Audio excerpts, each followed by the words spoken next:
introduction.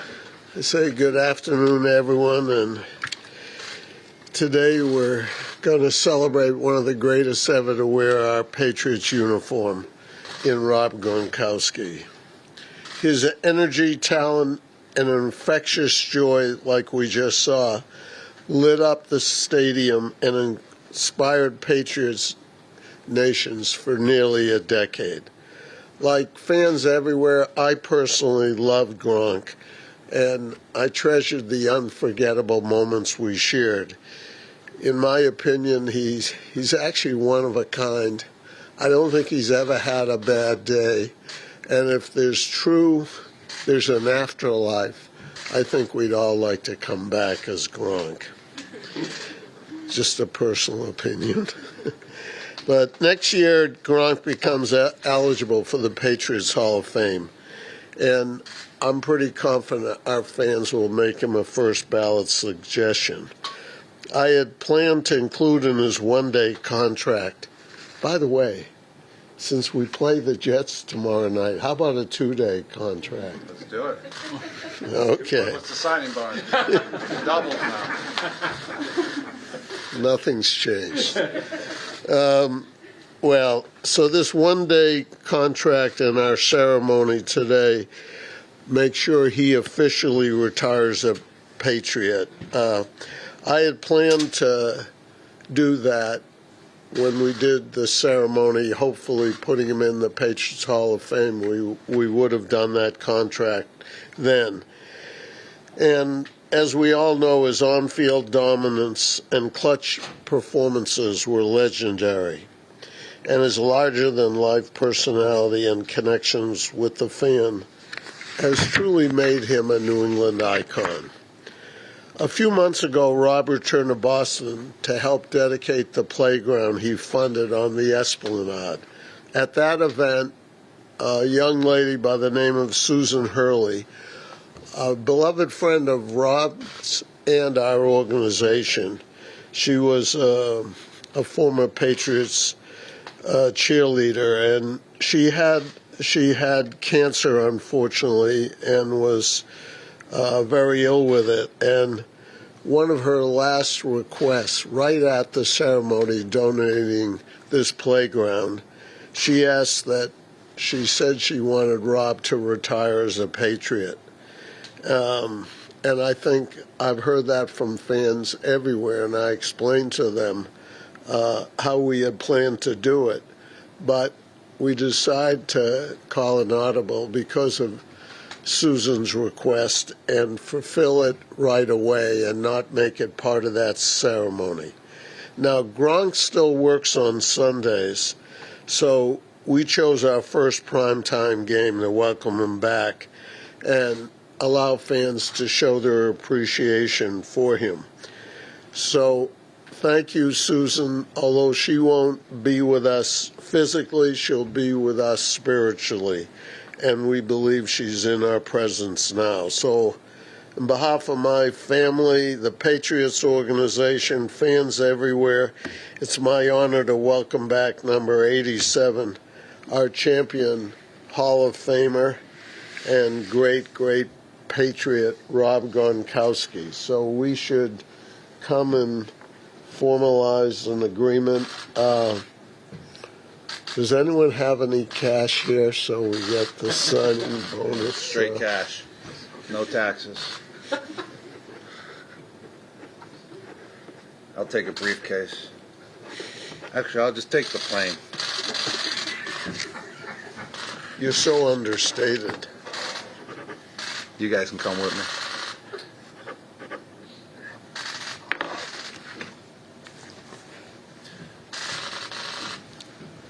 Awesome. Thank you, Mr. Kraft, for the kind and wonderful words. And this means a lot to me, big time, because I'm a New England Patriot. I'm a Patriot for life. My career started here at 100%. Needed to end here. There's no doubt about that. I mean, the whole Gronk persona, everything about myself was all because of you guys, was all because of the fans here in New England, was all because of my teammates accepting me, and everyone else here, just accepting who I was from the very beginning and embracing it and letting me just play the game of football out on the football field. And everything established about my football career began here in New England as a Patriot. So it was an absolute no-brainer to come here and retire as a Patriot. And like Mr. Kraft said, we had plans to do that, typically, if you're going to go in the Patriots Hall of Fame, crossing my fingers it happens in the future, and sign the one-day deal there. But with the audible that Mr. Kraft just talked about, with the playground opening 2 months ago, which was very special to me because when I first retired here as a Patriot, I wanted to give back to the community, and that's when that idea to open the playground came about with Susan Hurley right there. About a month after I retired, I said, hey, I got the Gronk Nation Youth Foundation. We gained a lot of money into. We built up, over $1 million. Let's give it now back to the city of Boston, and that's when the idea first started. And now it's all a full circle moment with it opening up. It took about 5-6 years, with that progress to open it up because of all, the contracts and all the bills that got to pass and all that nonsense. But it happened for at the right time for the right reason. And then Susan, while we were there, brought up, hey. Like Mr. Kraft said, I would love to see you retire as a Patriot, and now we made that audible, and we are here today to do this one-day contract, which I think it's very reasonable. I think it's the right play to do it as well today, and it couldn't have been a better situation this week, Thursday Night Football versus the Jets tomorrow night, and to be back here in Foxborough is a blessing and an honor, and it's always a privilege to come here, and it brings back so many memories throughout my career, just seeing a couple guys, David Andrews, Brian Hoyer threw me my first touchdown pass, when it wasn't a regular season game, it was a preseason game, and doesn't matter, he got the ball rolling for me, he believed in me, and then Tom saw that pass that he threw to me, so then Tom wanted to throw me some touchdowns the next game, in that Rams preseason game when I dragged Laurinaitis 5 yards, who was the WWE champion at the time, but I showed him that I'm here to drop some elbows. But we got Jimbo over there, still trainer, man, still the head trainer here. I mean, I gave him hell, yeah, but he's still here to support me. That's why I love the guy. And Nancy fell asleep. All that rumors out there about me taking the visit here, it was on Nancy's desk that I fell asleep on. And she's retiring here this year, and she's a Patriot for life, been here forever. So it's a full circle moment, and seeing a lot of you familiar faces here as well. Mike Reese, likes his Reese Pieces. That's our saying. We've been saying for a long time. But I appreciate the Kraft family, the Patriots Foundation, and just everyone here today for this wonderful opportunity. And we'll open up for a couple questions. Rod, what's your vision for the statue out front? Tom's statue? It's beautiful. Yours. Yeah, no, Tom's one of a kind. Like Tom, I don't. You're throwing me on the spot like that. Mind if you put one, just put me in the end zone and me tiny, because Tom is one of a kind, the greatest. He played for 20 plus years here.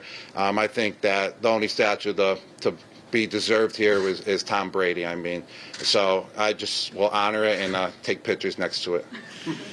Rob, a moment like this obviously leads to reflection on moments in your playing career. What are some of the moments that stand out to you from your playing career here that mean the most to you? Well, I already talked about some of them, with Hoyer throwing me my first touchdown pass, but winning my first Super Bowl here, that was always the ultimate goal, was to win a Super Bowl, and that first one will always be my favorite one, and just the feeling and the energy that came with it, throughout that whole entire week after, that will be a memory for life. The parade, the duck boats, all that, but winning that first Super Bowl versus a very solid Seattle Seahawks team when they were going for the repeat, that memory will always be with me, and memories with the guys, the stories with the guys in the locker room, on the practice field, but the number one memory is winning those Super Bowls big time.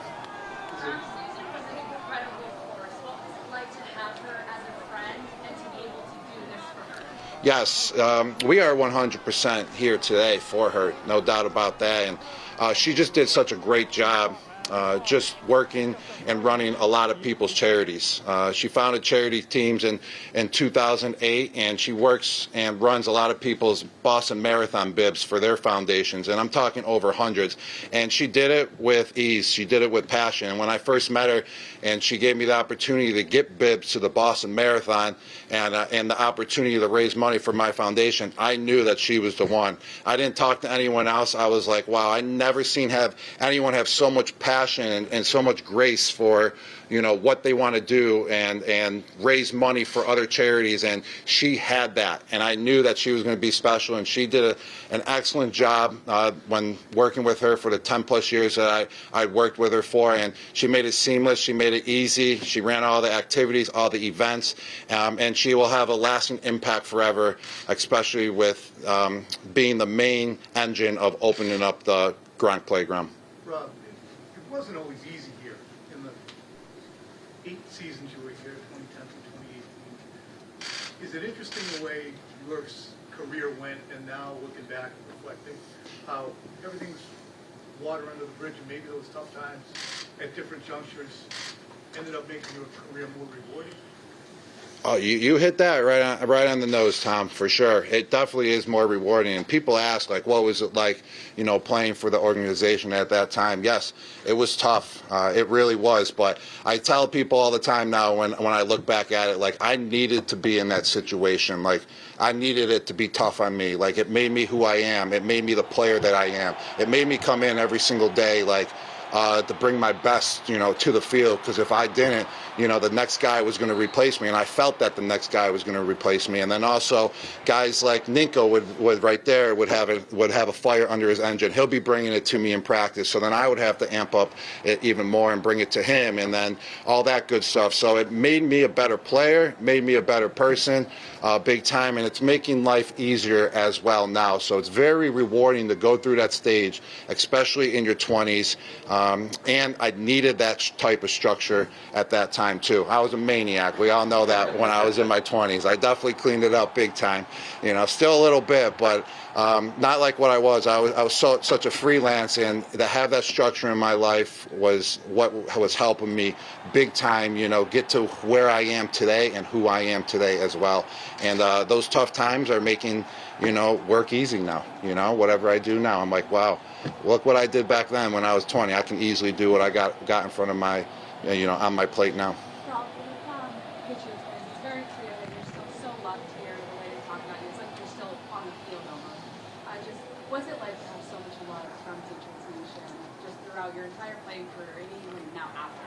Yeah, it's really special, and I do get a lot of love. I really do. And if it's on the plane coming back, if it's walking my dog, if it's just going to the grocery market, I get a lot of love from a lot of fans here in New England, and I appreciate that. And that's also what's making this moment very special. I mean, just literally in the last 2 days, a lot of people just congratulated me for this moment right here and how happy they were. I swear they were more happy for me than I was coming in here today.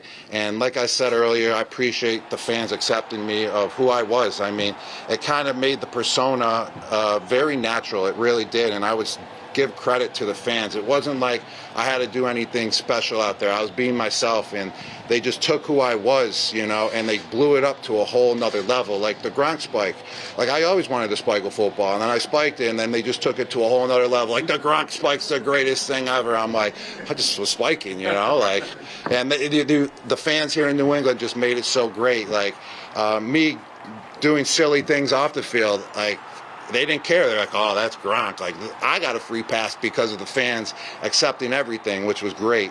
So I appreciate everything, and I appreciate the love from the fans, and I always want to give love back whenever I can.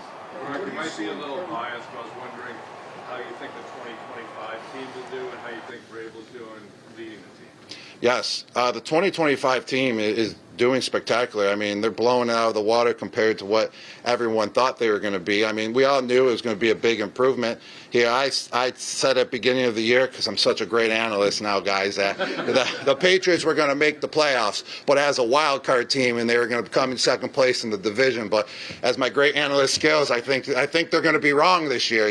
We're on track to win the division. Knock on wood, and on track to not just get a wild card seed, but to get a good seeding in the top 4, which makes it a special year here. And what I really like about these Patriots is that they're not losing focus this year. Every single week they're getting better as a team, and they're correcting their mistakes, from the prior week as well. And they're finding ways to have more explosiveness on the offense as well. And I would say that's due to Josh McDaniels. And that's why when, being an analyst I was last year on Fox, I said, hey, Josh McDaniels would be a great fit here. And they ended up hiring him. And just to see him take his guys to the next level, the guys on the offense to the next level, I would say it contributes to how good of a coach he is and how he can put the players and know his talent in the right position as well. You had the opportunity to come back to Gillette and interview Drake for a Fox segment.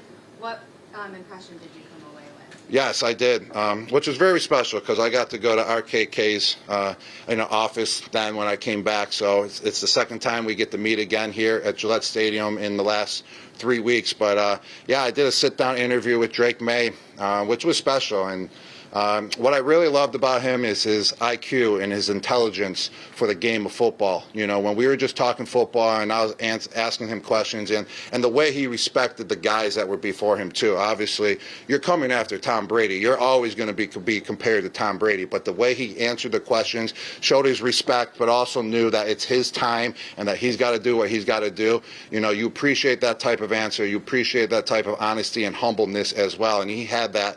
And the intelligence he had for the game of football. We were talking plays, and I was saying plays that were, the name of the play when I was there with McDaniels, and now the name has totally changed. And he not just knew my play, the play when it was named the terminology of when it was my era, but he also knew the terminology that it was of his era too. So to know both and just know what I was doing on the play call that I said to him was just pretty impressive. So that's when he has a high football IQ, and that's what you need at the quarterback position. Rob, now that you've retired a Patriot, are you going to say something to Tom? Should he retire a Patriot too? We all know Tom's a Patriot for life. He's got the statue. He probably did sign a one-day contract, whenever at the retirement when he went in his first year being retired into the Patriots Hall of Fame. So I'm sure, that Tom did sign it. I'm not sure if he did, but he doesn't even need to sign one. The guy's in the Hall of Fame statue, the greatest of all time. So it's just an honor to be able to, say I played my whole entire career with him as well. Ron, what do you see that this current team has that you think is special, or maybe something that you guys had that made you so special? They're playing together as a team, and the Patriots right now, when you play together as a team and come together as a team, you necessarily don't need that big-time playmaker, and that's what everyone was saying at the beginning of the year. And that's what everyone said with us at the beginning of the year as well. Oh, we need that explosive guy. We need to trade for a number 1 wide receiver, blah, blah, blah. But it doesn't matter. When you got a group of guys that are in it with each other and know how to, have that chemistry and work with each other and have the same timing on every single play and know where to be and trust in each other, well, then that's what makes a great team. And that's where it's very similar to the teams that we had in the past too. Sometimes we didn't have a number 1, guy, but everyone was a number 1 guy, and everyone expected to get the ball, and everyone trusted in each other. And I see the similarities, this year with the Patriots as to, our successful years when I was here in that era. Rob, tomorrow night, can you just comment on what's going to be happening at the game with you? Yes, so I'll be keeper of the light. I'll be ringing the bell in the lighthouse at the beginning of the game, which is going to be special. Never done that before. And actually, I've never been to a game yet with the keeper of the light bell here. So that's going to be really cool to be able to participate in that. And then at halftime as well, just going to be able to address the crowd and then introduce the halftime performance, which is Low Cash, their country band singer. And I've known them for a couple years now, so when I heard that it was them, I was like, this is going to be a special moment, big time. And I got Camille here as well. And another story with my antics, we weren't supposed to talk to the cheerleaders, but I gave my number to Camille, back in the day, and I bypassed the rules once again because that's what I do. I don't think it was your role. I just think it was my role. Yeah, it was your rule. You're right. It wasn't my rule. So there's my antics right there. But Camille was a cheerleader, so I want to see some of her cheering skills tomorrow as well. I will be Yes. cheering on the Patriots always. And speaking of it, so Susan Hurley was a cheerleader back in the day too. So I just have something for cheerleaders, I guess. We've seen so much expansion of the NFL into international waters such as Brazil, Spain, and a bunch of other countries. What excites you most about seeing football grow in those international places, and knowing that you have a bunch of ground fans, not only New England but globally? Yes.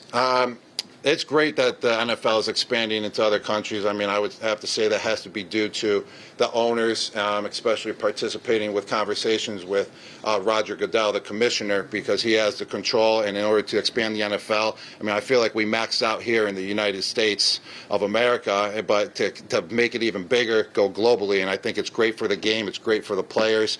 It's great for the players, individually as well to, grow their I would say grow their brand too. And I would say, though, not get too big, because I like going over to Europe and going to other countries where no one knows who I am and just being a freelance and doing whatever I want to do and no fans coming up to me. But overall, it's great for the game of football. And I would just say to make it easier on the players is just to find the logistics to make the travel easier going over those seas, going overseas, because the time zone change, playing at 6 a.m. and all that. Just find the best ways possible to make sure the players are ready to go and give them enough time to recover after that game as well, after you play, in a different country.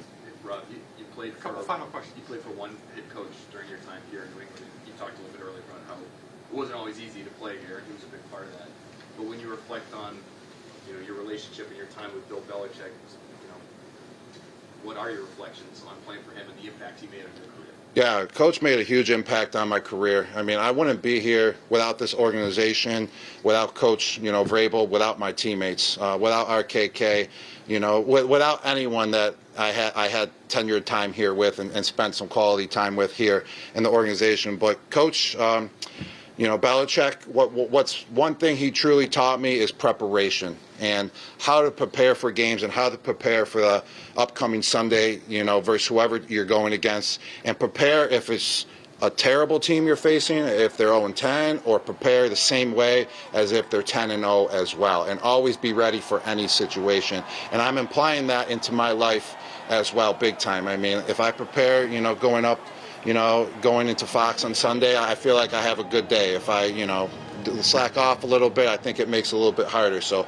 always be preparing and bring your best stuff, and then being able to adjust on the fly as well. Coach Belichick was so good at that, being able to adjust, put us in the best situations to be able to succeed, and just the way he coached us as well to be the best possible player that you could possibly be. If it was in the meeting rooms calling you out, and I see the reasoning behind it. Sometimes you would get a little disappointed, you get a little frustrated getting called out, but now I look back at that now too, and I appreciate, him coaching me hard, him being hard on me, and I definitely sometimes maybe took it for granted, but definitely look back now and I appreciate all those situations that he put me in, if it was easy or hard.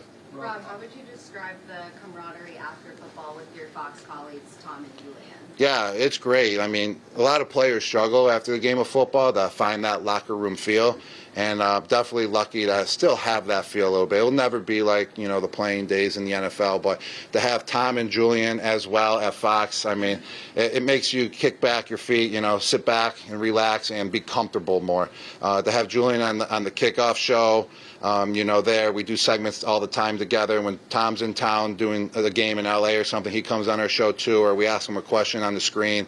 It makes it, more lovable. It makes you feel more comfortable as well that we're all there together, because we all understand each other. We all understand the way, we process football. We understand the way that we have football knowledge, and we know how to work together as well. So it's great. I love that we're all there together. What was the best catch you ever Take a made? final question, guys. What was the best catch you ever made? That's a great question to end on, baby. Right there. Tom, wow. I would say the greatest catch I've made, I mean, I would have to go with one of my one-handers. There's so many, I can't even think of what one. Yeah. Yeah, the Buffalo one and the Denver one. Well, the Buffalo one was, they're like tied to me because it was versus Buffalo, my hometown team. I always love to stick it to them. And it was on the sidelines versus an all-pro safety, and Tom threw it back, and I toe-tapped both feet in. I brought it in. But the Denver one was pretty special, too, because I caught it with my broken forearm. It was broken at the time, too, still. And no, it wasn't, but it sounded good. But I had the cast on it. He threw it backwards. It was a team meeting. You're not supposed to throw the ball in a team meeting. I mean, that's what Coach Belichick said all the time, but Tom did not listen this time. Threw it up there, and I just turned around and just one-handed and brought it in. And what made it special is I just lined up out wide on the very next play. See, this is great being back here. All the memories are just flowing. Like, you don't think about these memories when you're just sitting at home, but being back here in the building, they're all coming back. And then I caught on the 2-yard line in the very next play. Josh McDaniels knows when to call your number again. He knows when you're on fire. He knows when you're tired. He could tell from practice and all that. Just like in the Super Bowl, actually, my very last catch in the Super Bowl, I swear he saw me open on the seam. We called the same exact play on that 28-yard catch to bring it to the 2-yard line, and then we scored the very next play with Sony Michel. It was the only touchdown of the game, but I ran the seam and I was open. And I was literally came back to the huddle. I was like, all right, 2 seams in a row. I got like basically my broken quad, but I was like, McDaniels is going to call it again because I know he knows I was open. He knows I can get open again. Literally get to the huddle, same exact play. I go, this one's coming to me, 100%. And run the route. Tom throws me the bomb, catch it to the 2-yard line. And then we score the very next play for the only touchdown of the game. So that was special. But the one play, Denver, the one-hander there, and then going out wide versus Von Miller and running the slant route, and for the touchdown the very next play. Yes, thank you guys. Thank you all for being here today. Robert, you want to come up and take a picture with Robert? Yeah. Yeah, give me a round of applause.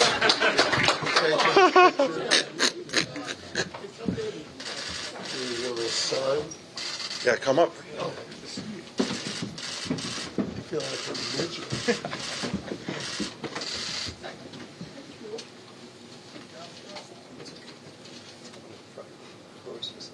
I don't know who to look at. Just looking around.